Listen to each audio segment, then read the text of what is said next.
నమస్కారం. ప్రతి ఏటా ఆగస్టు నెల మొదటి వారంలో తల్లిపాల వారోత్సవాలు జరుపుకుంటున్న నేపథ్యంలో అమ్మ స్తన్యం పసిబిడ్డకు మాత్రమే సంజీవని కాదు, బిడ్డకు పాలివ్వడం వల్ల ఇటు అమ్మకు ఎన్నో ఆరోగ్య ప్రయోజనాలు చేకూరుతాయి. బిడ్డకు స్తన్యం ఇవ్వడం వల్ల అమ్మకు ఒనగూరే ఆరోగ్య ప్రయోజనాల గురించిన ప్రత్యేక కథనంతో మీ ముందుకొస్తోంది నేటి సుఖీభవ. అమ్మ పాలు అమృతంతో సమానం, నిజమే, అందులో సందేహమే లేదు. తల్లిపాలు బిడ్డ పాలిట సంజీవని అని అందరం ముక్త కంఠంతో ఒప్పుకుంటాం. కానీ స్తన్యం ఇవ్వడం వల్ల పసిబిడ్డకు మాత్రమే కాదు, ఇటు అమ్మకు కూడా ఎన్నో ఆరోగ్య ప్రయోజనాలున్నాయి. బరువు తగ్గడం, బీపీ షుగర్ల ముప్పు తగ్గడం, ప్రాణాంతక క్యాన్సర్ల నివారణ, ఇలా చాలా రకాల ప్రమాదాల నుంచి తల్లి ఆరోగ్యానికి రక్షణ లభిస్తుందని చెప్తారు డాక్టర్లు. తల్లిపాల వారోత్సవాల నేపథ్యంలో బిడ్డకు స్తన్యం ఇవ్వడం వల్ల తల్లికి ఒనగూరే ఆరోగ్య ప్రయోజనాల గురించి ఇప్పుడు తెలుసుకుందాం.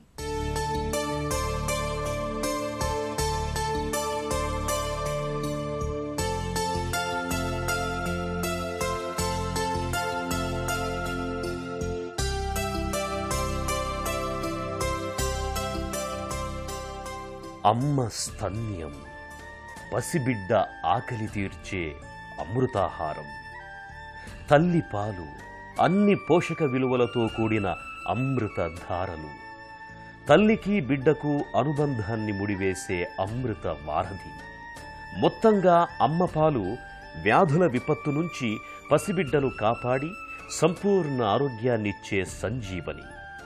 పాపాయికి పాలు పట్టడం అంటే కేవలం ఆకలి తీర్చడం మాత్రమే కాదు, భవిష్యత్ ఆరోగ్యాన్ని భద్రంగా ఉంచే ఔషధాల గనిని అందించడమే.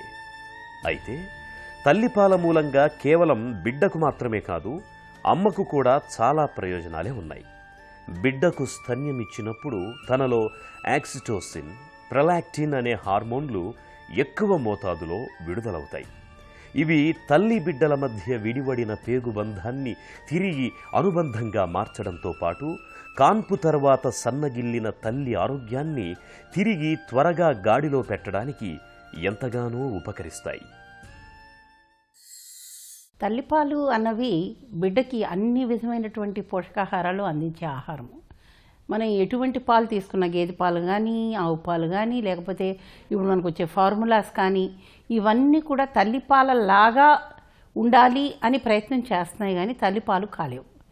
ఇంకొక ముఖ్యమైన విషయం ఏంటంటే, తల్లిపాలు తయారైనప్పుడే అవి స్టెరైల్గా ఉంటాయి. అంటే దాంట్లో ఏ విధమైన ఇన్ఫెక్షన్ వచ్చే అవకాశం లేదు. ఎందుకంటే మనం దాన్ని ముట్టుకోవట్లేదు, వేరేగా తయారు చేయటం లేదు. తల్లి బిడ్డకి ఏ విధమైనటువంటి పోషకాహారాలు అందించాలో ఆ ఆహారాలన్నీ కూడా ఇందులో సంపూర్ణంగా ఉంటాయన్నమాట. అంచేత తల్లిపాలకి ఏది కూడాను సరిరావు. ఈ తల్లిపాల వల్ల బిడ్డకి మొట్టమొదట ఎదుగుదల బాగా ఉంటుంది. అంతేకాకుండాను ఐరన్, కాల్షియము, మినరల్స్ ఇలాంటివన్నీ కూడాను బిడ్డకి చేరతాయి. ఇవన్నీ కాకుండా బిడ్డకి కలిగే ముఖ్యమైన ప్రయోజనం ఏమిటంటేను, తల్లి బిడ్డని హత్తుకుని పాలిస్తుందన్నమాట. ఇచ్చినప్పుడు ఆ బాంధవ్యం అన్నది చాలా పెరుగుతుంది. ఆ తల్లి ఒడి వెచ్చదనం అన్నది బిడ్డకి చాలా బాగుంటుంది. దాంతో మానసికంగా కూడాను, అంటే శారీరకంగానే కాకుండాను మానసికంగా కూడా బిడ్డకి ఎదుగుదల చాలా బాగుంటుందన్నమాట.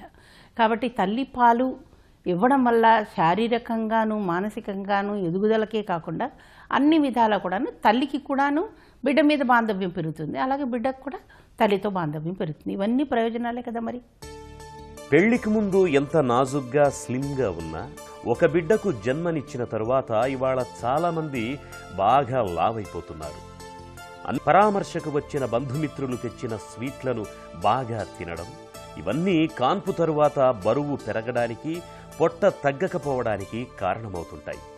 అయితే పసిబిడ్డకు కొంతకాలమైన పాలు పట్టే తల్లుల్లో మాత్రం ఈ సమస్యలుండవని చెబుతారు తల్లులు. బిడ్డకు పాలిస్తున్న కాలంలో రోజుకు సగటున 500 క్యాలరీలు ఖర్చవుతాయి. అంటే 1 గంట పాటు స్విమ్మింగ్ చేయడం లేదా సైకిల్ తొక్కడంతో ఇది సమానమన్నమాట. మన పెద్దవాళ్ల కాలంలో అయితే పిల్లలకు 4-5 ఏళ్ళు వచ్చేదాకా పాలు పట్టేవాళ్లు. వాళ్లల్లో ఎవరికి కూడా అధిక బరువు, స్థూలకాయం, బాణపొట్టలొచ్చిన దాఖలాలే లేవు. బిడ్డకు పాలు ఇవ్వడం వల్ల తల్లికి కూడా చాలా ప్రయోజనాలు. ముఖ్యంగాను ఈ పాలు ఇవ్వడం వలన తల్లికి బిడ్డకి ఉన్న బాంధవ్యం పెరుగుతుందని ఇందాకే చెప్పాను నేను. అవే కాకుండా మానసికంగా కూడా తల్లికి ఒక సంతృప్తి ఉంటుందన్నమాట. నా బిడ్డ ఆలనా పాలన నేను చూస్తున్నాను, నేను బిడ్డకు కావలసినటువంటి ఆహారాన్ని అందించగలుగుతున్నాను, కావలసినటువంటి ప్రేమని అందించగలుగుతున్నాను అని తల్లికి కూడాను మానసికంగా చాలా సంతృప్తి ఉంటుందన్నమాట. ఇవే కాకుండాను ఎవరైతే పాలిస్తారో ఆ తల్లులకి క్యాన్సర్ వచ్చే అవకాశం రొమ్ములో కూడా చాలా తగ్గుతుందన్నమాట. కాబట్టి తల్లి బిడ్డకి పాలివ్వడం అన్నది తల్లికి మంచిదే, బిడ్డకి కూడా మంచిదే.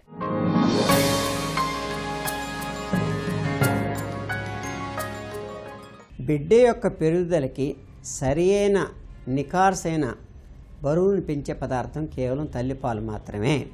తల్లిపాలు అనేది 6 నెలల వరకు చాలా ఇంపార్టెంట్ అయినటువంటి ఆహారం బిడ్డ పెరుగుదలకి. ఈ 6 నెలల లోపల ఏ తల్లి అయితే తన బిడ్డకి పాలను ఇస్తుందో ఆ పాల ద్వారా ఆ బిడ్డకి ఆ తర్వాత జీవితంలో జబ్బును తట్టుకునే శక్తి బాగా పెరుగుతుంది. జబ్బును ఒకటే కాకుండా ఈ మధ్యకాలంలో క్యాన్సర్కి సంబంధించిన జబ్బులు కూడా తగ్గిపోతాయి తల్లిపాలు తాగే పిల్లలకి అనేది శాస్త్రీయంగా నిరూపించబడింది. తల్లి ఫేస్ వంక చూస్తూ అంటే మొహం వంక చూస్తూ ఆ బిడ్డ పాలు తాగేటప్పుడు ఉండేటువంటి ఆ కాంటాక్ట్, ఆ బ్రెయిన్కి ఉండేటువంటి ఆ కాంటాక్టు అది బాండింగ్ని పెంచుతుందని, ఆ బిడ్డ చాలా సంతోషంగా ఉంటాడని, తల్లి కూడా సంతోషంగా ఉంటుందని, తల్లికి బిడ్డకి ఇద్దరికి చక్కటి ఆరోగ్యం వస్తుందని చెప్పి ఇది కూడా బాగానే సైకలాజికల్గా కూడా నిరూపించబడింది.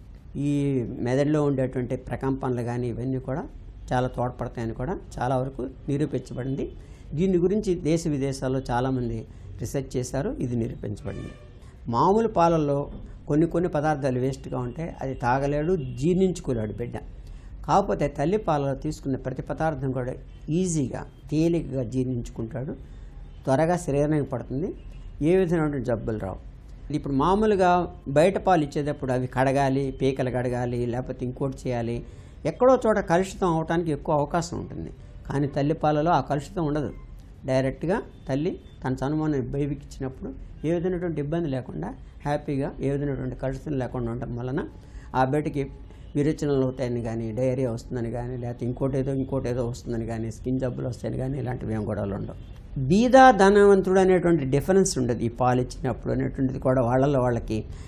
నేను ఇచ్చినా నా బిడ్డకి పాలేస్తాను, వాళ్ళు ఇచ్చినా పాలేస్తారు. కాబట్టి ఈ తారతమ్యాలు కూడా తగ్గడానికి పాసిబిలిటీ ఉంది సమాజంలో అని కూడా వ్యాఖ్యాతలు చాలా చెప్పారు. తల్లిపాలు తాగిన పిల్లలకి సాధారణంగా ఊబకాయం అనేది రాదు. ఒబిసిటీ మూలన ఇప్పటికే మనకి చాలా వరకు చాలా చోట్ల చదువుతున్నాం, ఒబిసిటీ ఉన్న వాళ్ళకి బీపీ రావడానికి కానీ లేకపోతే షుగర్ రావడానికి కానీ ఎక్కువ కారణం ఉంటుంది. తర్వాత అతని యొక్క మందగుడితనం కూడా పెరగడానికి అవకాశం ఉంటుంది. రొమ్ము క్యాన్సర్, గర్భసంచి ముఖద్వార క్యాన్సర్, అండాశయ క్యాన్సర్ ఇవన్నీ నేడు ఆధునిక మహిళను వెంటాడుతోన్న అతిపెద్ద భయాలు. అయితే పసిబిడ్డకు స్తన్యం ఇచ్చిన తల్లికి ఈ క్యాన్సర్ల ముప్పు బాగా తగ్గుతున్నట్లు అనేక అధ్యయనాలు చెబుతున్నాయి. బిడ్డకు పాలివ్వడం వల్ల అమ్మకు అనుగురే ఆరోగ్య ప్రయోజనాల గురించిన మరిన్ని వివరాల్ని ఇప్పుడు తెలుసుకుందాం.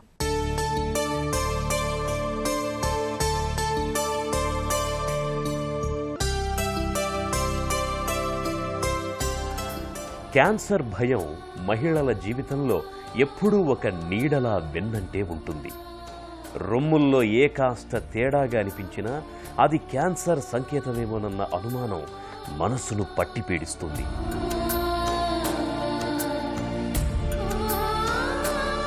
అయితే బిడ్డకు పాలిచ్చిన తల్లుల్లో మాత్రం రొమ్ము క్యాన్సర్ ముప్పు బాగా తక్కువగా ఉంటున్నట్లు ప్రపంచవ్యాప్తంగా అనేక పరిశోధనలు చెబుతున్నాయి. అంతేకాదు, తల్లిపాలు తాగి పెరిగిన అమ్మాయికి భవిష్యత్తులో రొమ్ము క్యాన్సర్ వచ్చే అవకాశాలు కూడా బాగా తక్కువగానే ఉంటున్నట్లు అనేక అధ్యయనాల్లో తేలింది. ఒక్క రొమ్ము క్యాన్సర్ విషయంలోనే కాదు, బిడ్డకు పాలిచ్చిన తల్లుల్లో గర్భసంచి, అండాశయాల్లో కూడా క్యాన్సర్ వచ్చే అవకాశాలు బాగా తగ్గిపోతున్నట్లు నిపుణులు చెబుతున్నారు. ఒక్క మాటలో చెప్పాలంటే బిడ్డకు పాలివ్వడాన్ని క్యాన్సర్ల ముప్పును తప్పించే రక్షణ కవచంగా చెప్పుకోవచ్చు. వరల్డ్ బ్రెస్ట్ ఫీడింగ్ వీక్ సందర్భంగా ముఖ్య సందేశం ఏంటంటే, ప్రతి మహిళ అట్లీస్ట్ ఫస్ట్ 6 months మొదటి 6 నెలలు తప్పకుండా తల్లిపాలు ఇవ్వటం వల్ల అటు తల్లికి ఇటు బిడ్డకి తప్పకుండా అనేక ప్రయోజనాలు ఉంటాయి. అంతేకాకుండా తల్లిపాలు ఇవ్వటం వల్ల తల్లికి రొమ్ము క్యాన్సర్ వచ్చే అవకాశాలు చాలా తక్కువగా ఉంటాయి. అందుచేత మహిళలు తప్పకుండా తల్లిపాలు మొదటి 6 నెలలు ఇవ్వటానికి ప్రయత్నించాలి.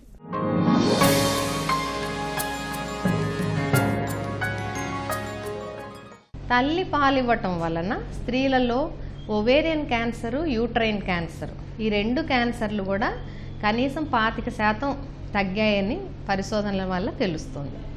దీనికి కారణం ఏంటంటే ఇప్పుడు కనీసం కాన్పు అయిన తర్వాత 6 నెలలు కానీ 9 నెలలు కానీ తల్లిపాలు ఇచ్చినప్పుడు హార్మోన్స్ చాలా తక్కువగా ఉండటం వలన అందులో 2-3 పిల్లల్ని కన్నప్పుడు కనీసం 2 సంవత్సరాల దాకా తల్లి బిడ్డకు పాలిచ్చినట్లయితే రొమ్ము క్యాన్సర్, మెనోపాజ్కి ముందు వచ్చే రొమ్ము cancer, pre menopausal breast cancer risk కనీసం 11 నుండి 25% తగ్గుతుందని పరిశోధనలో తెలిసింది. అవాంఛిత గర్భం. ప్రతి మహిళ మనసులోనూ అవాంఛిత గర్భం గురించిన భయాందోళనలు కనిపిస్తూనే ఉంటాయి. అయితే బిడ్డకు పాలిస్తున్న కాలంలో ఇలాంటి భయాలేమీ పెట్టుకోవాల్సిన అవసరం లేదు.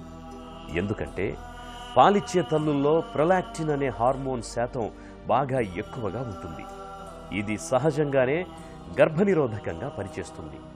దీంతో బిడ్డకు పాలిస్తున్నంతకాలం గర్భం వస్తుందన్న ప్రశ్నే ఉండదు. నెలసరులు లేకపోవడంతో తల్లికి రక్తహీనత సమస్య కూడా బాగా తగ్గుతుంది.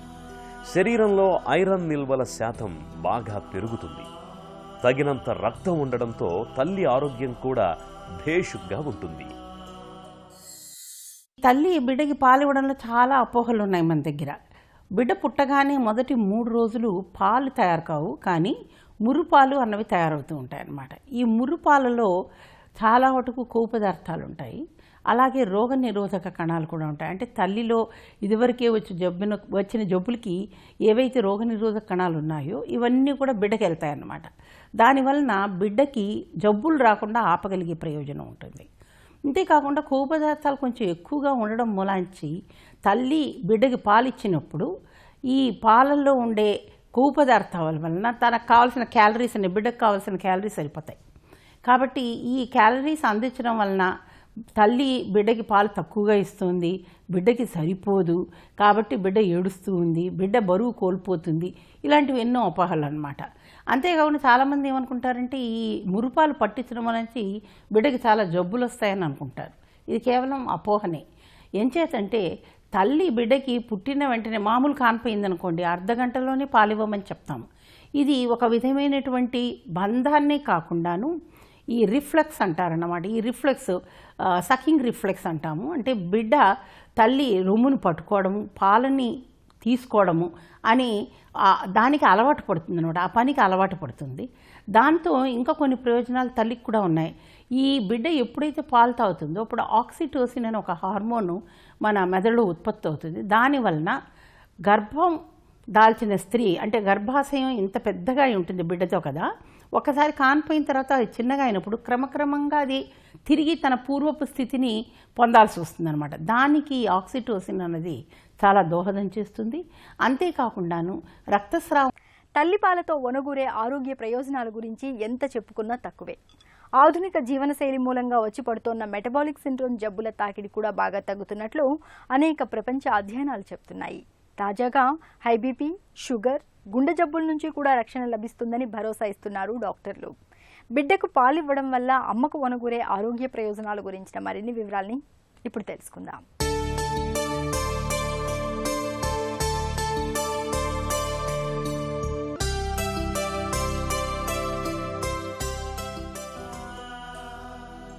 చిన్న వయసు నుంచి కాల్షియం లోపం, హార్మోన్ల చిక్కుల మూలంగా ఎముకలు క్రమక్రమంగా గుల్లబారుతూ మెనోపాజ్ వచ్చేసరికల్లా పూర్తిగా బోలుగా ఎముకలు మారిపోవడాన్నే ఆస్టియోపోరోసిస్ వ్యాధిగా పిలుస్తారు. మలి వయసు మహిళల జీవనాన్ని దుర్భరంగా మార్చే ఈ ఆస్టియోపోరోసిస్ వ్యాధికి అడ్డుకట్ట వేయడానికి కాన్పు తరువాత పసిబిడ్డకు తప్పనిసరిగా కొంతకాలమైన పాలు పట్టడం మంచిది అని చెబుతారు నిపుణులు. బిడ్డకు పాలు పడుతూ పోతుంటే తల్లిపాలతో పాటు అంటే బిడ్డ ఏడుస్తూ ఉంటే గనక, బిడ్డ ఏడుస్తుంది, కడుపులో ఏమన్నా నొప్పిగా ఉందేమో, గ్రైప్ వాటర్ పట్టేస్తే తేలిగ్గా అరిగిపోతుంది ఆహారం అని. ఇక్కడ అరగడానికి ఏముంది, తల్లిపాలు తప్ప ఏం లేదు. తల్లిపాలు చాలా సులభంగా జీర్ణమవుతుంది కాబట్టి అరుగుదల అన్నది ఏమీ ఉండదు. కొంతమంది బిడ్డలు సాయంకాలం పూట ఒక అర్ధగంట, పావుగంట లేక ఒక 45 నిమిషాల దాకా చికాగ్గా ఉంటారు, ఊరికి ఏడుస్తూ ఉంటారన్నమాట. క్రమక్రమంగా అది తగ్గుతూ వస్తుంది. అది మేమైతే ఎప్పుడు ఎక్స్ప్లెయిన్ చేస్తామో దాని గురించి, అప్పుడు తల్లులు కూడా దాన్ని అర్థం చేసుకుంటారు, వాళ్ళకేమీ కడుపులో నొప్పి అలాంటిది ఏమీ లేదని. ఇంకోటి వాళ్ళది అంటే బట్ట తడిపేసుకున్నప్పుడు అలాంటప్పుడు కూడా వాళ్ళు ఏడుస్తూ ఉంటారు. ఇవన్నీ కూడా మనం గ్రహించుకుని చూస్తూ ఉండాలన్నమాట. వెచ్చదనం తగ్గినప్పుడు కూడా వాళ్ళు ఏడుస్తూ ఉంటారు, అది కూడా మనం చూసుకోవాలి. బట్టలు తన్నేస్తూ ఉంటారు కాబట్టి కప్పినవి, అవన్నీ తన్నేస్తున్నారా ఏం చేస్తున్నారని చూసుకోవాలి. కానీ ప్రతిసారి వాళ్ళు ఏడ్చినప్పుడు పాల కొరకు ఏడుస్తుంటారు చాలా మటుకు, కానీ పాల కొరకు మాత్రమే కాకుండా ఇతరత్రా కూడా ఏడవచ్చును. కాబట్టి ఇలాంటివన్నీ మనం వేరేవి ఇవ్వకూడదు. 6 నెలల వరకు ఒట్టి పాలు, తల్లి పాలు తప్ప ఇంకేమి ఇవ్వడానికి వీల్లేదు. మంచి ఎండాకాలంలో కూడా వాళ్ళకి నీళ్లు కూడా పట్టవలసిన అవసరం లేదు. 6 నెలల తర్వాతనే వీళ్ళకి ఘన పదార్థాలు అంటే సాలిడ్స్ మొదలు పెట్టచ్చు మనము. ఆ సాలిడ్స్ మొదలు పెట్టినప్పుడు కూడా తల్లిపాలు కంటిన్యూ చేయాలి. ఒక 10 నెలలు వచ్చేసరికి వాళ్ళు మెత్తటి అన్నము అలాంటివి, పులగం అలాంటివన్నీ తినిపించవచ్చు, మెత్తటి ఉడకబెట్టినటువంటి కూరగాయలు అలాంటివి కూడాను. కానీ అలాంటప్పుడు కూడా సాలిడ్స్ ఇస్తున్నప్పుడు కూడా మనం తల్లిపాలు కంటిన్యూ చేయాలి. 2 ఏళ్ల వరకు కూడా తల్లిపాలు ఇవ్వచ్చును. కానీ ఒక 6 నెలల వయసు వచ్చిన తర్వాత రాత్రి పూట మాత్రం తల్లిపాలు పట్టకుండా ఉంటేనే బెటర్ అని మేము చెప్తాము. అంటే రాత్రి 10 నుంచి తెల్లారి 6 గంటల వరకు తల్లిపాలు లేకపోయినా పర్వాలేదు, వాళ్ళకి అలవాటు అవ్వాలి కాబట్టి అన్నమాట. కానీ అప్పుడు కూడా వాళ్ళు చాలా ఏడుస్తూ ఉంటే తల్లిపాలు ఇవ్వక తప్పదు.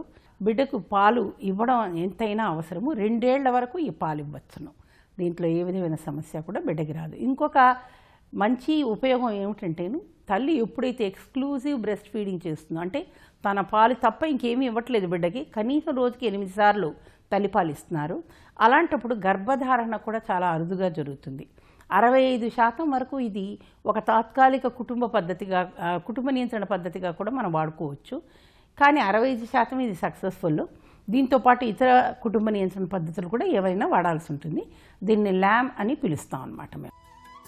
బిడ్డకు పాలు పడితే అందం తరిగిపోతుందని, రొమ్ములు జారిపోతాయని అనుకోవడం కేవలం ఒట్టి అర్థం లేని అపోహలు మాత్రమే. బిడ్డకు స్తన్యమివ్వడం అంటే తల్లి తన బిడ్డతో పాటు తన ఆరోగ్యాన్ని కూడా దివ్యంగా ఉంచుకోవడమే. పోతపాలు పట్టే తల్లుల్ని చూడండి. పాలు వేడి చేసి చల్లార్చడం, ఆపై బాటిల్ను శుభ్రం చేసి దానిలో పాలు పోసిన తరువాతనే పాపాయికి పాలు పట్టాల్సి వస్తుంది. దీనికి ఎంత లేదన్నా కనీసం పావుగంట నుండి అరగంట సేపైనా పడుతుంది. ఈలోపు బిడ్డ ఆకలికి ఏడ్చి సొమ్మసిల్లిపోతుంది. ఇక ఏ అర్ధరాత్రో అపరాత్రో అయితే తల్లిదండ్రులు హైరానా పడాల్సి వస్తుంది. పాలిచ్చే తల్లులకు ఇలాంటి శ్రమలేవీ ఉండవు. హాయిగా ఒకచోట స్థిరంగా కూర్చొని బిడ్డను అపురూపంగా చూసుకుంటూ చక్కగా కడుపు నిండా పాలు పట్టొచ్చు. బిడ్డకు పాలిస్తున్నంతసేపు తను కూడా విశ్రాంతిగా కూర్చునే అవకాశము ఉంటుంది. ఫలితంగా తల్లి ఆరోగ్యం త్వరగా కుదుట పడుతుంది. ఒక్క మాటలో చెప్పాలంటే బిడ్డకు స్తన్యమివ్వడాన్ని తల్లి బిడ్డల పాలిట సంజీవనిగా చెప్పుకోవచ్చు. పసిబిడ్డకు చనుబాలను పట్టడం ద్వారా హై బీపీ, షుగర్, క్యాన్సర్ల వంటి ప్రమాదకర విపత్తుల నుంచి ఎలా రక్షణ పొందొచ్చో, అవాంఛిత గర్భాలకు, అధిక బరువుకు ఎలా అడ్డుకట్ట వేయొచ్చో తెలుసుకున్నాం కదా. తిరిగి రేపటి సుఖీభవలో కలుసుకుందాం. సుఖీభవ కార్యక్రమానికి సంబంధించి మీ విలువైన సూచనలు, సలహాల్ని వెంటనే మాకు రాయండి. మా చిరునామా Sukhibhava, ETV, Ramoji film city, Hyderabad 501512 లేదా sukhibhava@etv.co.in కు ఈమెయిల్ చేయండి. మీ ఆరోగ్య సంజీవిని సుఖీభవ కార్యక్రమాన్ని ఇప్పుడు యూట్యూబ్ ఆన్లైన్లో www.youtube.com/etv news లింక్ ద్వారా కూడా వీక్షించండి.